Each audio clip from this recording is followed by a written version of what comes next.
আসসালামু আলাইকুম এভরিওয়ান, আশা করি সবাই ভালো আছেন। আজকে আবার নিয়ে আসলাম আপনাদের জন্য একটি ভিডিও।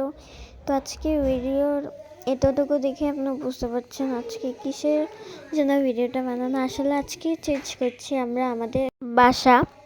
তো আমাদের একটা প্রবলেমের কারণে আমরা এখন বাসাটা চেঞ্জ করছি।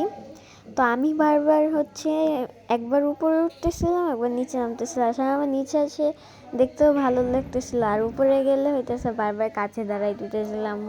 তা আমি তো আর সেই মেয়ে না, তাই আমি এগুলা উপরে বেশিরভাগ চাইনি, নিচেই থাকছে। আর এগুলো আমাদের যে নিউ ফার্নিচারগুলো, ওগুলো এক ট্রাকে ছিল, আর এক ট্রাকে ছিল আমাদের বাসার যে ফার্নিচারগুলা। আর সেদিন আমাদের ঘরের যে অবস্থা হয়েছিল, আমি ফার্স্ট টাইম ঘরের ভিতরে জুতো পরে পরে হাঁটতেছিলাম। আম্মু কাজ করতেছিল, ঘরে কিছু কাজ বাকি ছিল, ওগুলাই করতেছিল। আর এদিকে আমি ঘুরে ঘুরে সব দেখাইতেছিলাম ভিডিও করে। এখনও কবুতর, কবুতরের খাঁচা খোলা হয় না, আমাদের এসি টেসি সব খোলা শেষ। তো সব কিছু না শেষ হলে আমাদের খানাদুনি প্লাস আমার টেবিল, আমার চেয়ার, ওগুলো নেওয়া হয় নাই। তা এখন আমার বিড়ালগুলোকে সকাল থেকে আমি ওদের বাস্কেটে আটকায় রাখছিলাম। বাস্কেট খুলে একটু দেখতেছিলাম আর কি। ওরা আজকে যেহেতু অনেক মালামালের শব্দ হয়েছে, দেন অনেক কিছু নামাইছে উঠাইছে, সো ওরা অনেক ভয় পেয়ে গেছিলো দুইজন মিলে।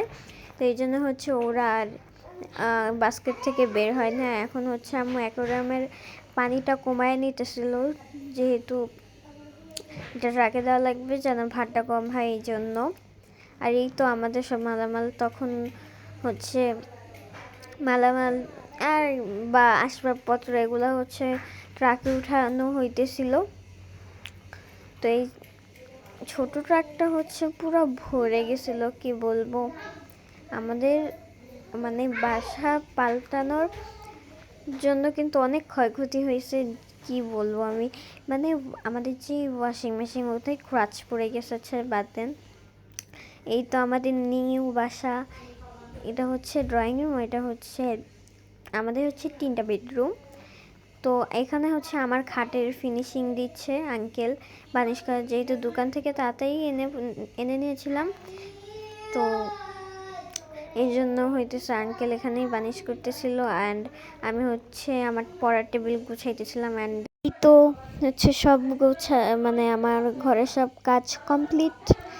আর এই তো আমি আমাদের ঘরের ঘুরে দেখাচ্ছিলাম আপনাদেরকে। আজকে ভিডিওটা এই পর্যন্তই ছিল। ভালো লাগলে লাইক কমেন্ট শেয়ার করে দিবেন।